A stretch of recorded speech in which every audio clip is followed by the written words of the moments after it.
오늘도 잘 살아보려는 우리들의 시간. 여기는 오잘 죽살입니다. 안녕하세요. 산다입니다.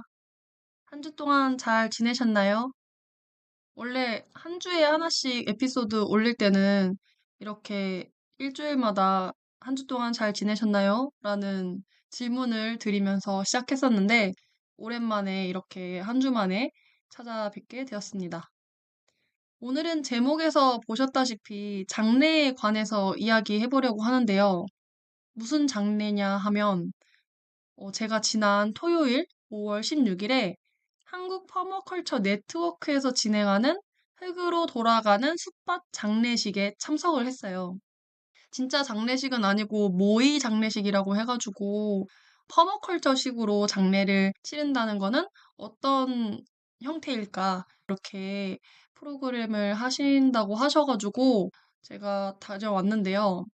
먼저 한국 퍼머컬처 네트워크에 대해서 또 모르시는 분들이 많이 계실 테니 설명을 해보자면 한국 퍼머컬처 네트워크는 기후위기에 대응하고 자연을 돌보며 자원을 공정하게 분배하는 퍼머컬처 농문화를 통해 생태 문명으로의 전환을 실현하는 개인, 단체, 공간, 농장들의 소통과 협력, 공동사업, 이런 것들을 추진하기 위해 설립된 비영리 민간 단체입니다. 저는 정기 회원으로 등록이 되어 있고요. 제가 네트워크 활동가로 적극적인 활동을 하고 있거나 그런 건 아니지만 단체가 비영리 단체로 이렇게 세우기 전부터 관심을 가지고 지지하는 한 사람으로 행사가 있을 때 시간 되면 참석하고 그랬는데요. 일단 퍼머컬처 네트워크에 저랑 같이 요가원에서 공부를 한 활동가 친구가 활발하게 활동을 하고 계시고 또 그 안에서 오며 가며 인사하는 분들이 계셔서 기회가 될 때마다 참여를 하려고 관심 있게 지켜보는데 먼저 한국 퍼마컬처 네트워크에 대해서 되게 간략하게 이렇게 설명을 했는데 그 전에 퍼머컬처라는 말을 처음 듣는 분들도 계실 것 같아서 퍼머컬처에 대해서 간략하게 소개를 해보자면요. 이제 검색을 해보니까 위키백과에는 1978년 빌 모리슨과 데이비드 홈그렌이 현대 산업화된 농업 방식에 대한 대안으로 정립한 개념으로 이후 재생농업, 도시계획, 지역사회의 연결과 돌봄 등으로 확장되어 왔다고 합니다. 퍼머컬처는 세 가지 윤리, 지구, 사람, 풍요, 이 세 가지 윤리 위에 12가지 원칙이 쌓여 설계, 운영을 이끄는 구조로 설명이 된다고 하는데요. 12가지 원칙을 좀 소개해 드리면 퍼머컬처가 어떤 거다라는 감이 생기실 것 같아서 12가지를 말씀드려보면 1. 관찰하고 상호작용하라. 2. 에너지를 붙잡아 저장하라. 3.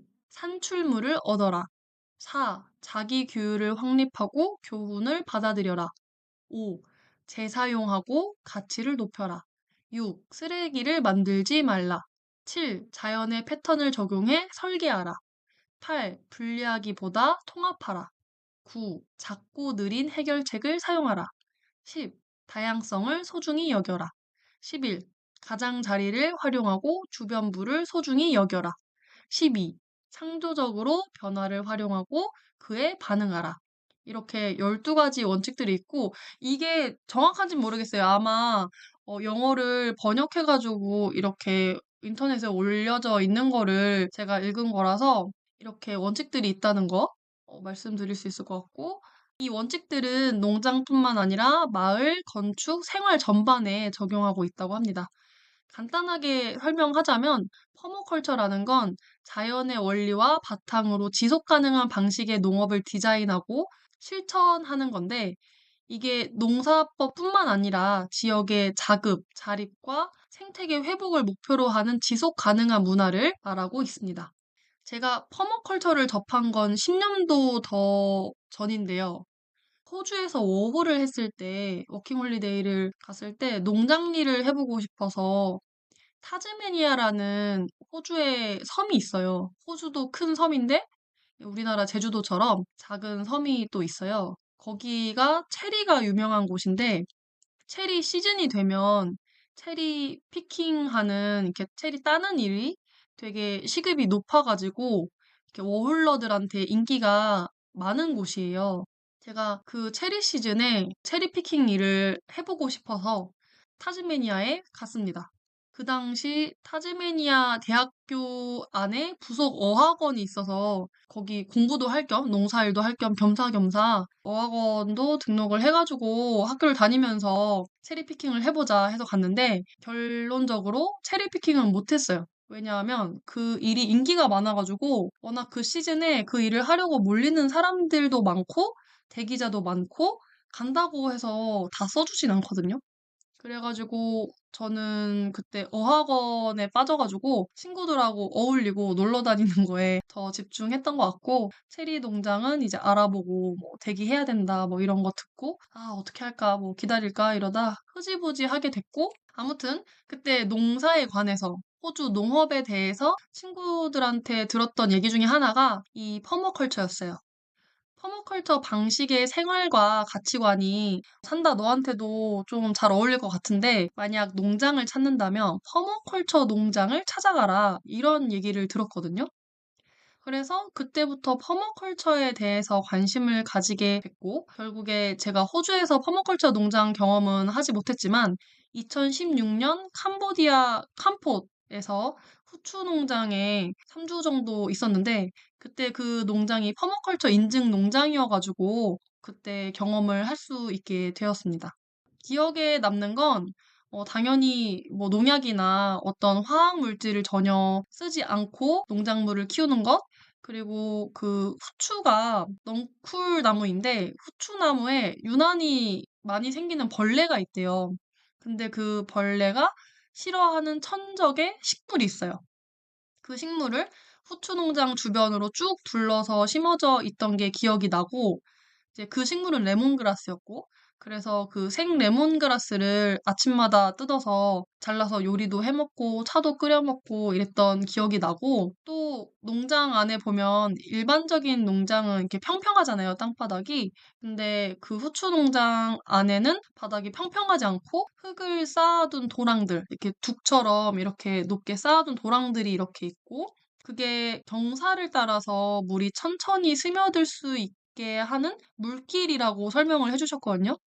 그 지역이 비가 막 자주 오고 그런 곳이 아니고 건조하기도 하고 온도가 높다 보니까 비가 왔을 때 흙의 모양에 따라서 천천히 물이 스며들고 저장될 수 있는 형태를 갖추어서 이렇게 만든 거라고 설명을 해주셨어요. 근데 이게 퍼머컬처 방식의 농사법이라고 하시더라고요. 그 밖에도 뭐 농장뿐만 아니라 거기서 숙식을 하는데 전기가 없어요. 그래서 전기는 태양열을 사용하기 때문에 전기를 아껴 써야 되고 뭐 핸드폰 충전하는 것도 돌아가면서 거기 저뿐만 아니라 전 세계를 여행하는 여행자들 친구들이 또 많이 오기도 하고 당일치기로 그냥 하루에 몇 시간 정도 그 농장을 구경하러 오시는 관광객도 꽤 많이 계시거든요. 이렇게 많이 사람들이 오는데 전기가 한정되어 있다 보니까 굉장히 아껴서 써야 하기도 하고 또 기억에 나는 거는 빗물을 모으는 물탱크도 있고 우리나라 그 고무 다라 같은 거 있잖아요. 그 큰 고무 통들이 곳곳에 있는데 거기에 빗물을 모아두고 여과해서 설거지를 하거나 아니면은 우리가 샤워를 할 때 그 물을 쓴다든지 재사용하는 방식으로 또 사용하기도 하고 뜨거운 물은 이제 자전거가 한 대 있는데 그 자전거 페달을 막 돌리면 그 동력으로 뜨거운 물로 이제 전환해 주는 시스템이 갖춰져 있어요. 그래서 뜨거운 물을 사용하고 싶으면 한 사람이 이제 자전거를 페달을 막 돌려야 돼요. 이제 그런 방식을 사용한다든지 아니면 또 기억에 남는 건 태양열 오븐이라고 해서 햇빛에 초점을 모아가지고 요리를 할 수 있게 제작된 마당에 한가운데에 놓여 있는 태양열 오븐이라든지 이런 것들이 있었거든요. 곳곳에. 얘기만 들어도 지금 좀 신기하잖아요. 생소하기도 하고 우리 주변에서 쉽게 볼 수 없는 형식이다 보니까. 근데 진짜 말 그대로 자연의 순환을 이용한 시스템이 갖춰져 있고 이런 시스템 안에서 최소한의 쓰레기와 인위적인 것들을 최소화하는 생활을 이렇게 하는 것이 퍼머컬처스러운 생활이다라고 말할 수 있겠습니다. 그때 이제 3주 동안 있으면서 정말 진하게 경험을 했고, 너무 좋았어요. 막 불편하고 이런 거는 잘 못 느꼈던 것 같고, 왜 그러냐면 아마도 그때 제가 배낭여행을 이미 2개월째인가? 막 하고 있을 때여가지고 워낙 그지 같은 생활을 하고 있어서 그 생활 자체가 크게 막 불편하거나 이런 게 아니라 오히려 편했던 시스템이죠, 그게. 지금 제가 이렇게 도시 생활을 하다가 가면은 굉장히 불편했을 것 같은데 그 전에 워낙 불편한 생활을 많이 하고 있었기 때문에 오히려 그렇게 친환경적인 새로운 방식의 시스템이 너무 좋았고 굉장히 재밌었던 것 같아요. 재밌고, 와, 이렇게 생활할 수 있구나. 이런 것도 많이 경험을 했던 때여가지고 퍼머컬처가 저한테 기억이 굉장히 많이 남고 인상적이었거든요. 그래서 저한테는 좀 인연이 깊기도 하고 애정이 있는 단어가 퍼머컬처인데 이번에 모의 장례식은 더욱 그랬던 것 같아요. 작년에 한국 퍼머컬처 네트워크에서 이렇게 모의 장례식을 하겠다라는 공지가 올라왔을 때부터 관심을 가지고 있었고요. 그 한국 퍼머컬처 네트워크 안에 장례위원회가 있는데 이 모의 장례식을 자연과 가장 닮은 자연스러운 생애의 끝을 기념하는 장례식이다라고 설명을 하셔서 기대를 가지고 다녀왔습니다. 먼저 이 장례식은 지원자 한 분을 위한 모의 장례식이었고, 진짜 누군가 돌아가시거나 그래서 했던 장례식이 아니라 모의 장례식이었어요. 1부, 2부로 나누어져 있었고, 1부에는 숲밭에서 하는 모의 장례식이 진행되었고, 2부에서는 이날 장례식의 주인공이 수의를 입고 계셨는데, 그 수의가 광목수의라고 특별한 수의여서 또 수의를 제작하신 대표님이 오셨어요, 직접. 그래서 2부 때 직접 광목수의가 탄생하게 된 배경, 우리나라 수의에 대한 이야기에 대해서 들을 수 있었고요. 또 활동가 선생님 중에 한 분이 해외 자연장에 관해서 PPT 발표를 해주셨는데 작년에 멕시코 죽은 자의 날 그 기간 때 직접 다녀오셨다고 해요. 그래서 그 후기도 같이 전해주셔서 굉장히 풍성하고 유익한 시간이었습니다. 그러다 보니까 오늘 제가 할 이야기가 많은데요. 한 번에 꽉꽉 채워서 한번 이야기해 보도록 하겠습니다.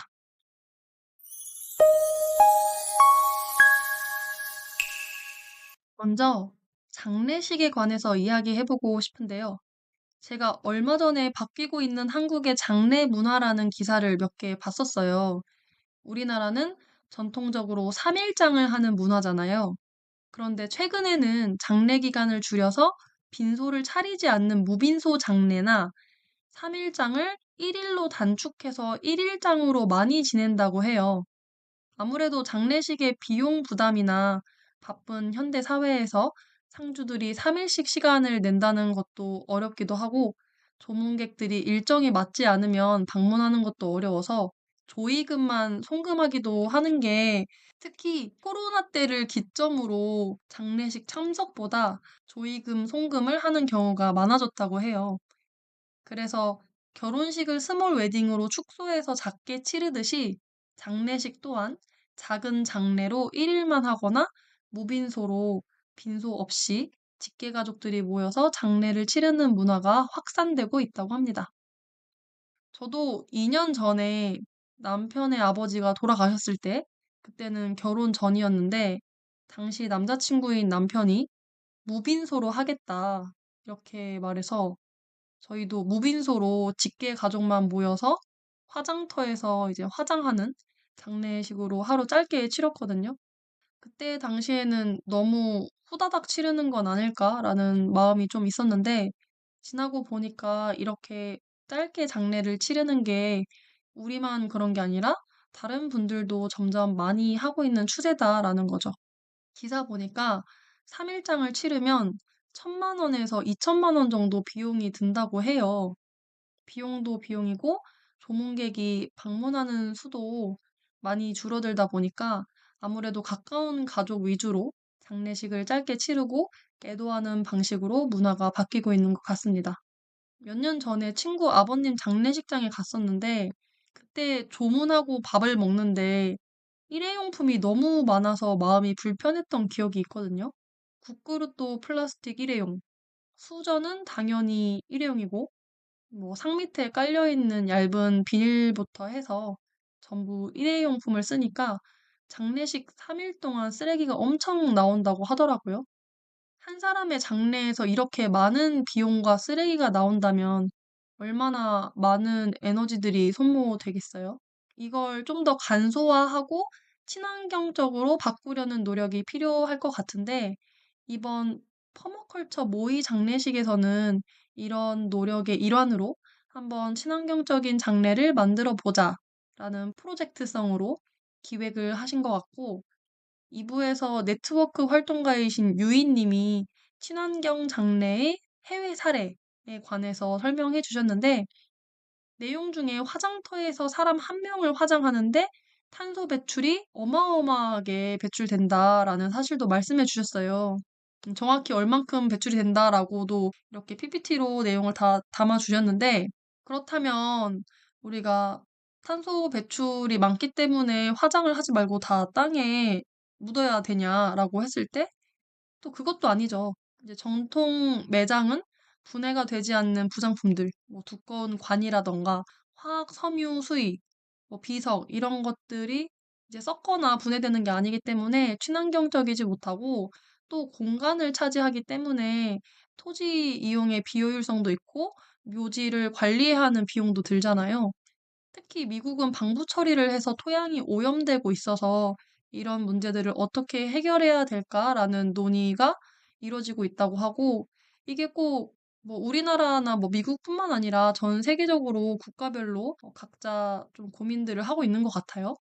그랬을 때 이제 한국 퍼머컬처 네트워크에서 제안하는 탈탄소 장래에는 친환경적인 장래를 만들어 보자 라고 해서 수의도 천연 섬유, 생분해성을 사용하고 관이 필요 없는 매장용 수의를 쓰자. 관을 쓴다면 무화학 처리를 한 나무 관으로 자연스럽게 땅속에서 해체될 수 있도록 설계를 하고, 뭐 유골함을 사용한다면 종이나 물에 생분해되는 항아리를 사용하자.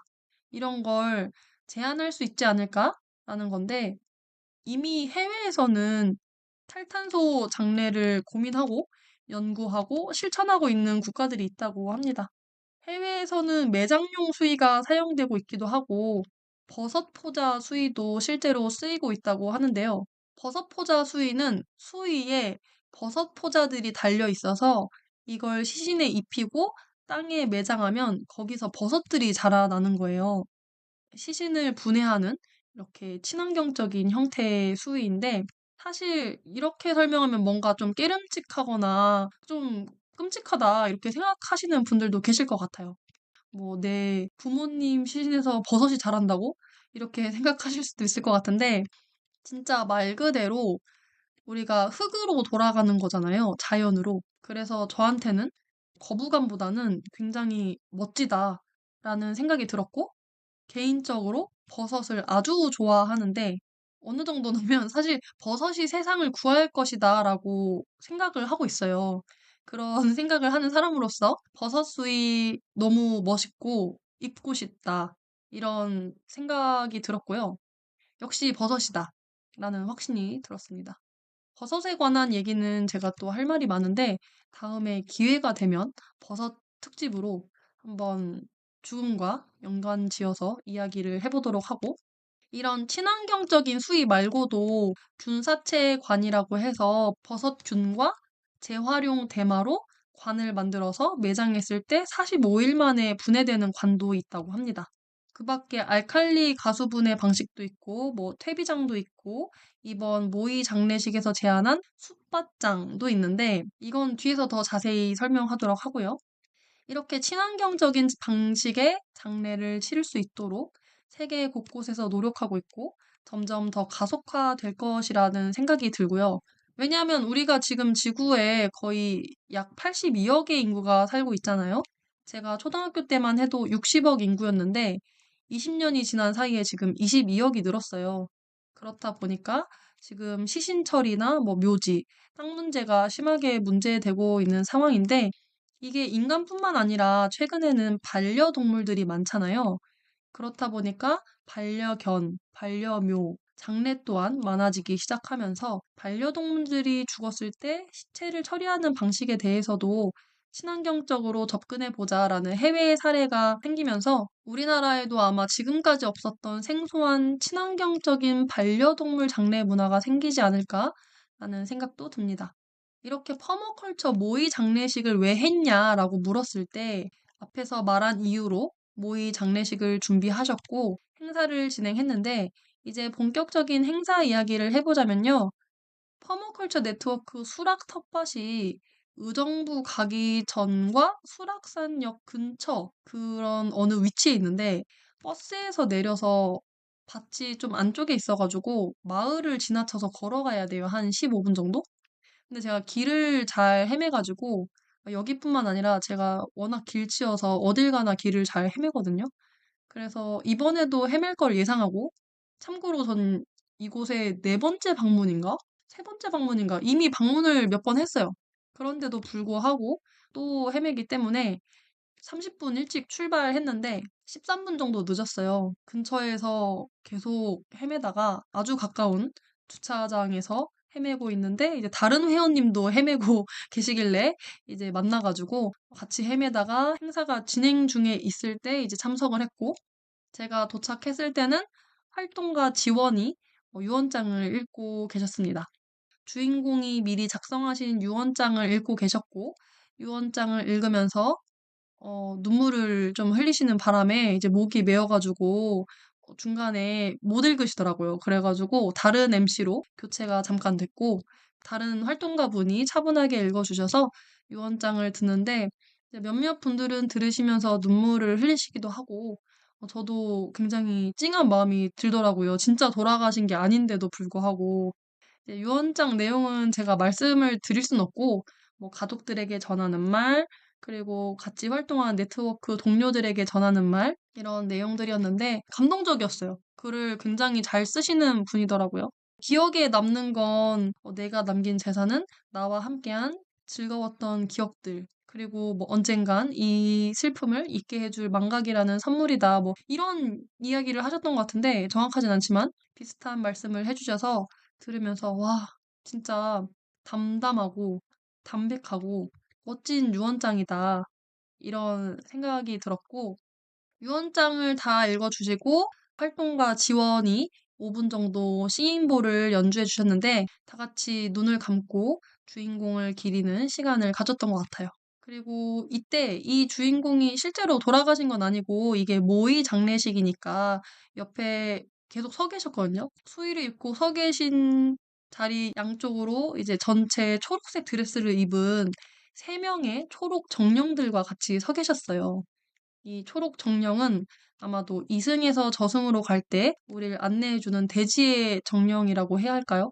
저승사자와 같은 그런 상징적인 걸 좀 나타내려고 하셨던 것 같고, 뭐 정확하진 않아요. 저의 해석이고요. 그렇게 초록 정령 3분과 이제 주인공, 이 수의를 입고 이렇게 4분이 조용히 장례식이 진행되는 동안 계속 서 계셨는데, 그것도 진짜 장례식이라면 우리 눈에 보이지 않지만 진짜 저렇게 고인이 서 있을 수도 있잖아요. 그 영혼이. 그럴 법한 좀 장면인 거예요. 그냥 제가 상상력을 발휘했을 때. 자신을 애도하는 사람들이 모여서 눈물을 흘리고 내가 남긴 유언장을 읽으면서 사람들이 슬퍼하고 또 고인을 위한 묵념의 시간을 이렇게 한 곳에서 서서 지켜볼 것 같은 그런 장면이 좀 연출됐던 것 같고 신인볼 연주가 끝나고 이제 주인공의 손톱, 머리카락이 담긴 주머니를 상징적으로 시신이라고 생각하고 사용하신 것 같아요. 이 모의 장례식에서. 그래서 이 주머니를 상자에 넣고, 뭐 실제라면 관이겠죠. 친환경적인 이제 그 상자에 넣고 꽃상여를 태웁니다. 상자를 이제 꽃상여에 넣어서 상여를 들고 주인공이 평소 일구던 밭을 한 바퀴 돌러가는데요. 이때 상여 뒤로 장례식에 참석한 사람들이 줄지어서 따라가면서 노래를 부릅니다. 진행자분이 무슨 노래를 부를 건데 아시는 분은 가는 길에 같이 불러주세요 라고 하셨는데 저는 모르는 노래여가지고 제목도 제가 제대로 듣지 못했어요. 그게 뭔지 잘 몰라서 그래서 따라 부르지는 못했지만 다른 네트워크 회원분들 중에는 아시는 분들이 많이 계셔서 다 같이 노래를 부르면서 밭으로 이동을 했습니다. 주인공이 평소 일구던 밭을 꽃상여가 돌고 그리고 이제 주머니를 묻을 밭으로 이동을 합니다. 뭐 주머니라고 하면 실제라면 관이겠죠? 결국 무덤이 될 밭으로 이동을 했는데 그 밭은 후굴컬처라고 해서 퍼머컬처 방식의 친환경적인 농업 기법이라고 해요. 썩어가는 나무 파편, 퇴비화 가능한 낙엽, 뭐 나뭇가지, 거친 퇴비 등등을 쌓아가지고 만든 언덕인데 이제 이 후굴컬처로 시신을 매장하는 것을 숲밭장이라고 하자라고 해서 이번 모의 장례에서 후굴컬처로 자연장을 할 것이다라고 설명을 해주셨습니다. 실제로 우리나라에서는 법적으로 시신을 지정된 곳이 아니면 묻을 수 없고 이런 방식으로 시신 처리를 할 수 없기 때문에 불법이고요.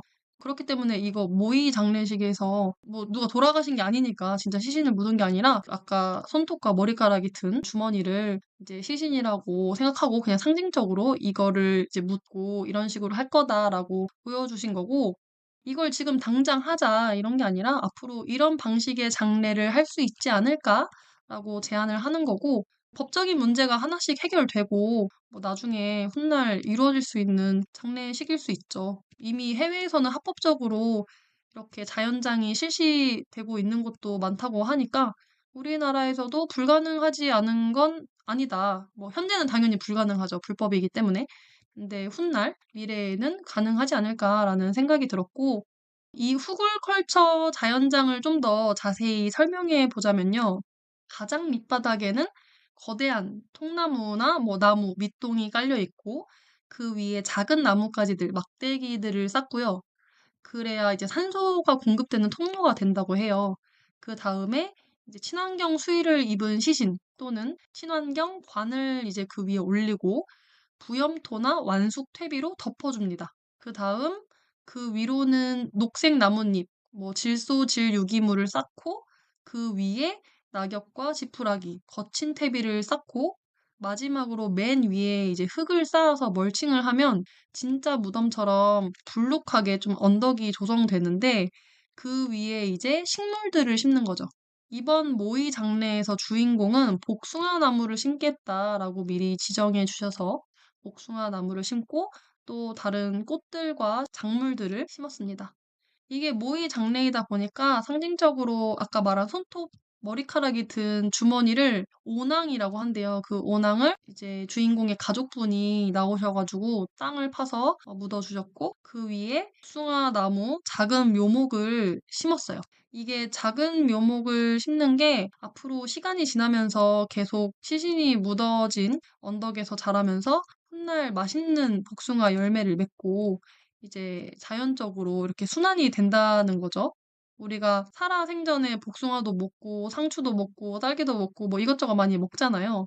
그렇게 먹고 힘내서 살았다면 이제 죽은 후에 신체는 흙으로 돌아가서 다시 다른 식물들이 자랄 수 있도록 양분이 되는 것이다.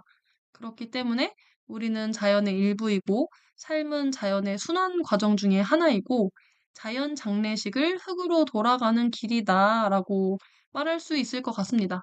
이러한 메시지가 되게 감동적이었고 날씨도 너무 좋았고 5월이다 보니까 파란 하늘에 그 수락 텃밭이 가보면 되게 아름다워요. 되게 이쁜 꽃들도 다양하게 심어져 있고 특히 작약이 지금 많이 피어 있어가지고 그 작약 구경도 많이 했고요. 그런 아름다운 자연 환경 속에서 장례식이 이루어진다는 게 감동적이고 아름다웠고 어떤 인위적인 건물 안에서 사람들이 모여 있고 모두 검은 옷을 입고 막 슬퍼하면서 물론 그게 나쁘다는 게 아니라 좀 약간 인위적이잖아요, 사실. TV나 스크린에 그 고인의 이름이 띄어져 있고 장례 관련 업자분들이 장례식 중에도 계속 이제 상주한테 물어보거든요. 화장 후에는 고인을 어디에 모시겠냐, 로얄층은 여기고 옵션은 무엇이고 얼마고 이런 설명들을 슬픈 와중에도 들어야 되고 또 선택을 해야 되고 그게 또 전부 돈으로 연결되어 있다 보니까 부담도 되고 충분히 고인을 애도하는 마음, 슬퍼하는 마음으로 장례식에 있을 수만은 없거든요, 가족이라면. 현대의 장례식에서는 충분히 애도하고 슬퍼하는 마음으로 그 식을 치를 수 없었던 것 같아요. 그래서 저도 돌아보면 그때 당시에는 남자친구였던 남편이 계속 저한테 물어봤어요.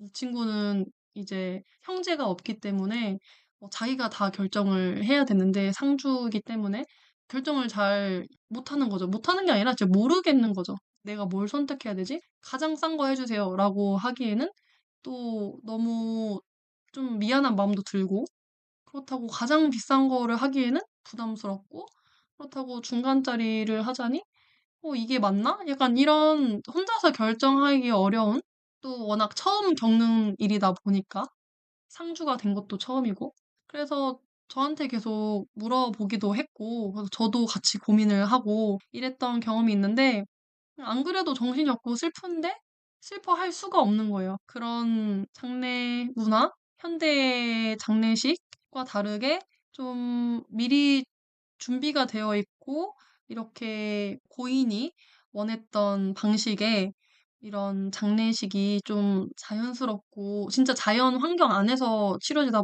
보니까 자연스럽고 밝게 진행됐던 것 같고 그날 드레스 코드가 있었거든요. 드레스 코드를 아마 주인공이 고른 건지 뭐 제가 여쭤보진 않았는데 아마 그랬을 것 같아요. 드레스 코드는 블루, 파란색 옷을 입거나 아니면 꽃무늬를 입고 와라 하셔가지고 제가 꽃무늬 옷은 없어서 이제 파란 색깔 옷을 입고 갔는데 이제 참석하신 분들도 뭐 파란색 옷을 입고 계신 분들이나 아니면 꽃무늬 옷을 입고 계신 다양한 의상들이 있었는데 그것도 저는 좋았던 것 같아요. 이제 검은 옷이 깔끔하고 좋긴 한데 좀 너무 다 새까마면은 좀 무섭잖아요, 사실. 안 그래도 죽음에 대해서 이미지가 부정적이고 조금 무섭게 느껴지는데 의상이 다 좀 발랄하고 그런 느낌이어서 더 좋았던 것 같고 그래서 굉장히 아름다운 장례식이었고 고인이 원하는 친환경적인 고인이 살아생전 추구했던 철학이라던가 라이프 스타일에 맞춰서 장례를 치르는 게 가족들한테도 마음이 훨씬 편했을 것 같고 물론 진짜 장례식은 아니지만 그리고 떠나는 분도 굉장히 슬프지만 덤덤하게, 시원섭섭하게 자신이 원하는 대로 이렇게 떠나는 장면을 연출하셨던 것 같아요. 묘목과 식물들을 텃밭에 다 심고 그 위에 묘비처럼 나무 의자를 만들어서 의자 위에 묘비명을 그 주인공이 남기셨는데 어떤 묘비명이었냐면 너도 곧이다 라고 남겨주셨어요. 이렇게 묘비명이 작성된 의자를 언덕 위에 올리고 이제 주인공이 모의 장례식 전에 녹음해둔 녹음 메시지를 틀어주셨어요. 남아있는 사람들을 향한 메시지를 남겨주셨고 복숭아가 무럭무럭 자라서 맛있는 열매를 맺게 될 것이다. 이런 이야기를 하셨던 것 같고 그 메시지를 다 듣고 이제 거기 참석한 가족과 참석자들이 주인공에게 인사를 건네는 시간을 가졌습니다. 다 같이 그냥 "땡땡아 안녕. 다음에 만나자." 이런 인사를 크게 했고 네트워크 멤버 대표로 미리 써 오신 편지를 읽어 주셨고요. 단체 사진을 찍고 마무리했습니다. 너무 아름다운 모의 장례식이었고 감동적이었어요. 아까 앞에도 이미 말을 했지만 날씨도 그렇고 사람들이 엄숙하고 너무 슬퍼하진 않은데 진지하게 이렇게 참석을 해주셨고 물론 진짜 돌아가신 건 아니니까 그래도 우리가 언젠간 헤어져야 한다는 생각이 들잖아요. 모의 장례식이지만 몰입하게 되면서 진짜 눈물을 흘리시는 분들도 계셨고 저도 유언장을 이렇게 읽어주실 때는 그걸 들을 때 되게 찡하더라고요. 그래서 눈물을 흘릴 뻔했지만 이런 몰입감이 있었던 것 같고 이렇게 모의 장례식을 마치고 이제 식사를 했는데요. 식사는 네트워크에서 기른 식물들, 퍼머컬처 활동가분들이 각자 행사를 위해서 만들어주신 음식들과 풀로 만든 맥주, 막걸리, 디저트 등등 진짜 푸짐하게 준비해 주셔서 맛있게 먹었습니다. 식사를 다 하고 이제 아산 송악마을에서 광목수의를 제작하시는 활동가님이 오셔서 광목수의에 대해서 이야기해 주셨어요. 이것도 인상적이었는데 사실 수의가 우리가 잘 모르지만 죽으면 한 번은 입게 되는 옷이잖아요. 그렇다 보니까 중국산 수의가 국내에 많이 유통되고 있고, 그런 수의는 소재가 어떤 건지 불분명한 수의도 많고, 아니면 가격대가 아주 비싼 수의도 있고, 이런 다양한 제품들이 있는데, 죽음을 우리가 평소에 생각하거나 준비해 놓고 사는 사람들이 막 그렇게 많진 않잖아요. 그래서 막상 갑자기 닥쳤을 때, 부모님이 돌아가셨을 때 너무 싼 걸 입혀드리면 죄책감이 들 것 같고, 그렇다고 너무 비싼 걸 선택하기에는 부담스럽고, 이런 경우가 많단 말이에요. 아까 앞에서도 말했듯이. 그래서 송악마을에서는 수의를 직접 만들 수 있다고 해요. 생애의 마지막 이별을 아름답게 마무리하길 바라는 마음으로 수의를 이곳에서는 날개옷이라고 부른다고 하는데, 참 이쁘죠, 말이. 날개옷. 이 날개 옷을 손으로 직접 바느질해서 만들고 판매도 하시고 아니면 직접 내가 내 손으로 내 수의를 만들고 싶다 하면 또 가서 만들 수 있고 아니면 뭐 우리 부모님 수의를 내가 제작하고 싶다라고 해서 오시는 분들도 계신다고 해요. 그러면 수의를 이렇게 어떻게 만드는지 가르쳐 주시고 같이 만드는 프로그램을 운영하고 계신다고 하는데요. 송악 동네 사람들이라고 사회적 협동조합이고요. 검색창에 송악 동네 사람들 검색하시면 홈페이지가 나오고 광목수의 검색해도 쉽게 찾아보실 수 있어요. 수의에 대해서는 저도 잘 몰랐는데 이번에 이야기해 주셔서 자세하게 수의에 대해서 알 수 있었고 이 부분도 오늘 다 다룰 수는 없지만 언젠간 뭐 한번 다른 에피소드로 이야기를 나눠보면 좋을 것 같습니다. 이렇게 오늘 흙으로 돌아가는 길, 퍼머컬처스러운 모의 장례식에 참석해서 친환경적인 장례란 무엇이고 어떤 것들이 있고 또 우리가 장례식이라는 것에 대해서 앞으로 어떻게 바꿔나가야 할지 이런 질문들을 좀 던져볼 수 있는 시간이었던 것 같고요. 제가 초등학교 때만 해도 저희 동네 어르신들이 돌아가시면 보통 집에서 돌아가셨고 장례식도 집에서 하셨거든요. 그래서 아직도 기억이 나는 게 장례식 중인 집 앞에 걸린 상여등이 아직도 생각이 나요.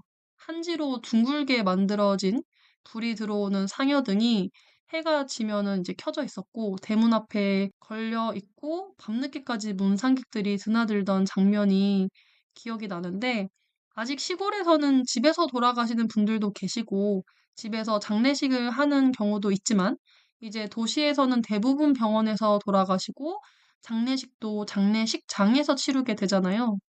이렇게 변화된 장례 문화가 고인을 위한 것보다는 사실 남아있는 사람들의 편의에 의해서 자리 잡게 된 것 같은데, 어떻게 하면 떠나는 사람을 존중하면서 남겨진 사람들도 떠나는 사람을 잘 보내줄 수 있을까? 그걸 대표하는 행사가 장례식이기 때문에 어떻게 하면 모두가 만족하고 환경에도 해를 끼치지 않는 방법들이 있을까? 더 많은 사람들이 고민하고 생각해야 할 문제인데 이번 퍼머컬처 모의 장례식이 완벽한 대안이라거나 뭐 이렇게 해야 합니다. 이렇게 바뀌어야 합니다라고 말하는 건 아니에요. 그런 건 아니지만 이러한 방식도 있다라는 걸 좀 보여줄 수 있었던 것 같고 이것도 하나의 대안이 될 수 있는 거니까 그것만으로도 굉장히 반갑고 유익한 시간이었던 것 같고 오늘 오잘죽살 청취자분들께도 장례식에는 다양한 방식이 있을 수 있다는 거 이런 거에 대해서 생각해 볼 수 있는 시간이 되셨으면 합니다. 네.